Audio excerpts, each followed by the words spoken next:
Vai zinājāt par kvantu mehānikas dīvaino pasauli? Viena no tās noslēpumainākajām parādībām ir kvantu savijums. Lai to saprastu, iedomājieties, ka jūs turat rokās divus maģiskus kauliņus. Kad metat vienu kauliņu, pat neparaugoties uz to, jūs uzreiz zināt otra kauliņa rezultātu. Izklausās pavisam neiespējami. Tomēr tieši šāda ir maģiskā kvantu savijuma izpausme. Tas ir kā neredzams pavadiens, kas savieno divas vai vairāk daļiņas, padarot tās par vienu veselu, par neatdalāmiem dejas partneriem kosmiskā baletā. Kad daļiņas kļūst savītas, vienas daļiņas stāvoklis acumirklī korelē ar otras daļiņas stāvokli, neatkarīgi no attāluma starp tām. Un tā nav tikai lēna, gliemeža ātruma saziņa. Šis savienojums notiek ātrāk par gaismu, tāpēc Einsteins to nosauc par spokaino iedarbību no attāluma. Taču ar to vēl dīvainības nebeidzas. Pat viena daļiņa, ja tā netiek novērota, pastāv kā varbūtības vilnis, kas izplatīts visā visumā. To dēvē par superpozīciju. Tas ir savdabīgs jēdziens pat kvantu mehānikā. Iedomājieties daļiņu, kas vienlaikus atrodas visur. Tā neatrodas nevienā konkrētā vietā, bet gan eksistē visos iespējamos stāvokļos vienlaikus. Tā var šķist dīvaina ideja, taču tā ir kvantu realitātes būtība. Mēģinot novērot šo daļiņu, situācija mainās. Brīdī, kad mēs to novērojam, daļiņa izvēlas vienu konkrētu stāvokli. Superpozīcija sabrūk. Tas ir novērošanas rezultāts. Acumirklī tiek pieņemts lēmums, un šī izvēle ietekmē visu daļiņas varbūtības vilni visā visumā. Daļiņa nekur citur vairs nematerializēsies. Tas ir tā, it kā viss visums uzreiz zinātu daļiņas lēmumu. Tā ir kā kosmiskā spēle, kurā pats visums spēlē līdzi. Ne tikai daļiņu pāri var būt savijušies. 3, 4 vai pat vairākas daļiņas var būt saistītas ar šo interesanto saikni. Kvantu savijums neaprobežojas tikai ar duetiem. Tas ir fenomens, kas var aptvert vairākas daļiņas, radot sarežģītu savstarpēji saistītu deju.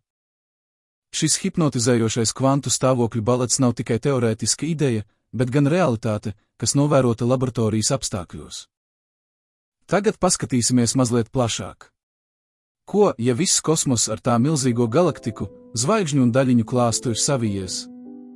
Daži zinātnieki izvirza hipotēzi, ka pats visums varētu būt milzīgs savītu daļiņu gobelēns.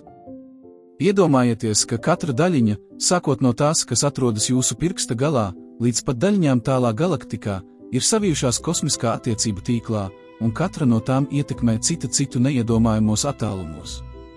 Viss visums varētu būt savstarpēji saistīts ar kvantu savijumu, milzīgu, sarežģītu attiecību tīklu, kas saista katru daļiņu ar katru citu. Un ir vēl kas. Sākot ar vienkāršiem eksperimentiem ar divām spraugām un beidzot ar kvantu dzēšanas eksperimentiem ar aizkavētu izvēli, tie visi norāda uz milzīgiem pārsteigumiem, kas gaida mūsdienu zinātni. Kvantu savijums nav tikai mulsinošs teorētisks jēdziens. Tā ir taustāma realitāte, kas ir atkārtoti eksperimentāli pierādīta. Piemēram, slavenās Bēla teorēmas eksperimenti. Šie eksperimenti pārliecinoši pierādīja, ka savītas daļiņas ir realitāte, un tās uzvedas pretēji klasiskajai fizikai. Kavētas izvēles kvantu dzēšana arī ir ļoti aizraujošs eksperiments. Tā ir prātu aizraujoša situācija, kurā daļiņa šķiet retroaktīvi izvēlas savu stāvokli pēc tam, kad tā jau ir izmērīta. It kā daļiņa jau pagātnē zinātu, kādu izvēli mēs izdarīsim nākotnē. Šie eksperimenti liecina par kvantu mehānikas īpatnībām, kas atrodas uz robežas starp zinātni, fantastiku un filozofiju. Tieši tas padara kvantu savijumu tik fascinējošu un vienlaikus tik mulsinošu. Tas paver Pandoras lādi ar jautājumiem par pašas realitātes būtību. Ja daļiņas acumirklī ietekmē viena otru milzīgos attālumos, ko tas nozīmē mūsu izpratnē par telpu un laiku?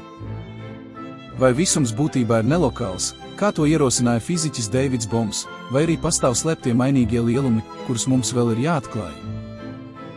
Šie jautājumi ir izraisījuši spraigas debatas gan fiziķu, gan filozofu un domātāju vidū. Kvantu savijums šķiet sagrauj mūsu ikdienas intuīciju par pasauli, prasot radikāli pārdomāt mūsu pamatpieņēmumus. Tomēr, lai cik taustāmas šīs parādības ir eksperimentos, tās joprojām ir lielā mērā neizskaidrotas. Kvantu mehānikas būtība izaicina mūsu dziļāko intuīciju par realitāti.